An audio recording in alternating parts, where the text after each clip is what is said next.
Hello all. आज के इस लेक्चर में हम फॉर लूप डिस्कस करने वाले हैं। जैसे कि आपको पता है फॉर लूप एक इटरेटिव स्टेटमेंट का टाइप है। लास्ट लेक्चर में हमने व्हाइल लूप डिस्कस किया।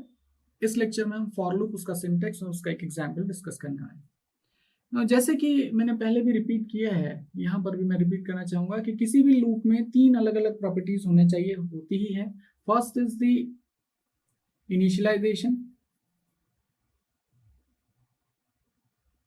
जो ये डिसाइड करता है कि आपका एंट्री पॉइंट कहाँ है।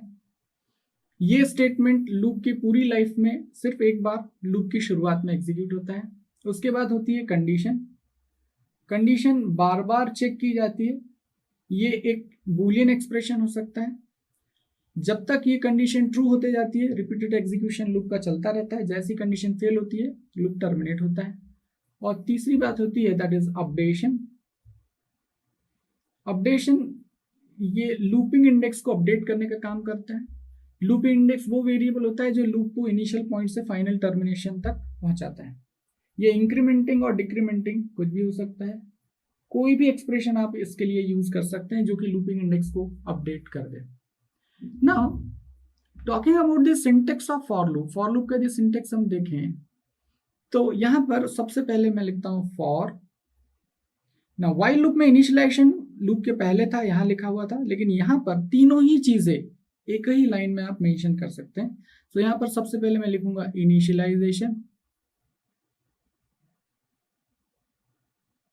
फिर उसके बाद you will have to mention semicolon, फिर यहां आपको लिखनी है कंडीशन, फिर उसके बाद सेमीकोलन, और लास्ट में आपको लिखना है अपडेशन। इस तरीके से this is the syntax of for loop. और यहां पर वो सारे स्टेटमेंट जो आप रिपीटेडली एग्जीक्यूट कराना चाहते हैं। सो तीनों ही चीजें फॉर लूप के सिंटेक्स में आप एक ही लाइन में लिख सकते हैं। बस ध्यान रखना है कि आपको उसे सेमीकोलन से प्रॉपरली टर्मिनेट करना है। इसी सिंटेक्स का अलग अलग वेरिएशन भी हम लोग लिख सकते हैं, देख सकते हैं। आप इसे व्हाइल लूप स्टाइल में भी लिख सकते हैं। जैसे फॉर एग्जांपल सबसे पहले मैं यहां पर इनिशियलाइजेशन लिख देता हूं, initialisation.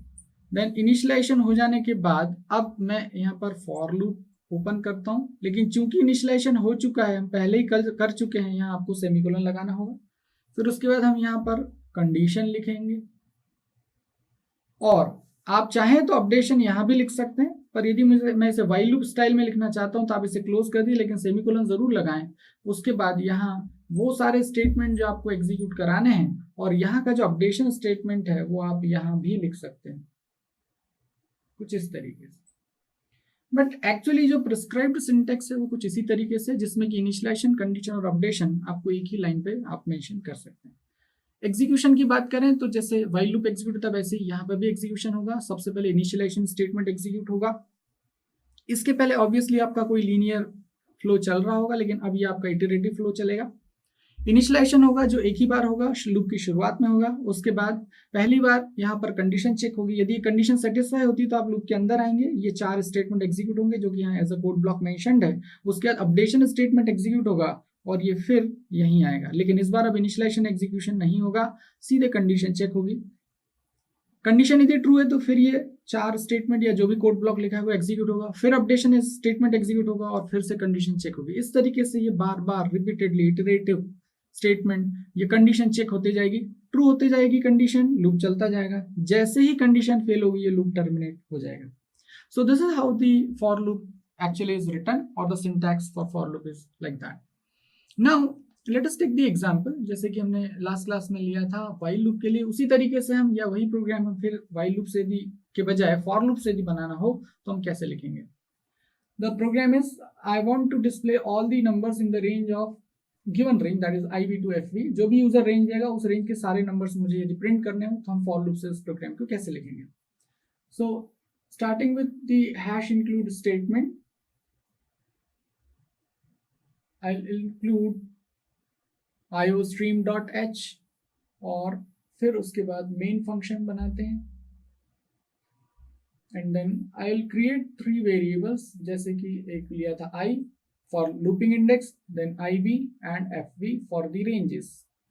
Now I'll just scan the value, ask the user to enter the initial and final value, तो यहाँ मैं लिख देता हूँ C out enter the range. जैसे ये मैसेज यूजर को मिलेगा, यूजर आपको दो वैल्यूज देगा जिसे आप स्टोर कर लेंगे आईवी और एफवी में। ना using the syntax, I'll write the loop, that is for I is equal to iv. This is the initialization statement. I is the looping index, इसकी शुरुआत कहाँ से होनी है, iv से, that is the initial value. Condition क्या होगी, तब तक चले जब तक कि I is less than equal to fv, and then her bar I की वैल्यू आपको एक से बढ़ाना है, तो यहाँ पर आप लिखेंगे that is I is equal to I plus 1, that is the updation statement. And then whatever statement you want to execute repeatedly, you will have to mention it over here. तो यहाँ पर हम लिखेंगे मुझे I को print कराना है, तो I'll just mention cout I, और हर बार I के प्रिंट होने के बाद कुछ स्पेस प्रिंट हो, उसके लिए I'll print this /t। कुछ इस तरीके से आपका ये प्रोग्राम लिखा जाएगा यूजिंग फॉर लूप। अब यहाँ देखिए, this is initialisation, this is condition, this is updation. अब यहाँ जो अपडेशन है वो एक एक्सप्रेशन हो सकता है जो कि आई की वैल्यू को बार बार एक एक से प्रिंट करा रहा है या बढ़ा रहा है। अगली क्लास में हम डू व्हाइल लूप के बारे में डिस्कशन करेंगे। Thank you.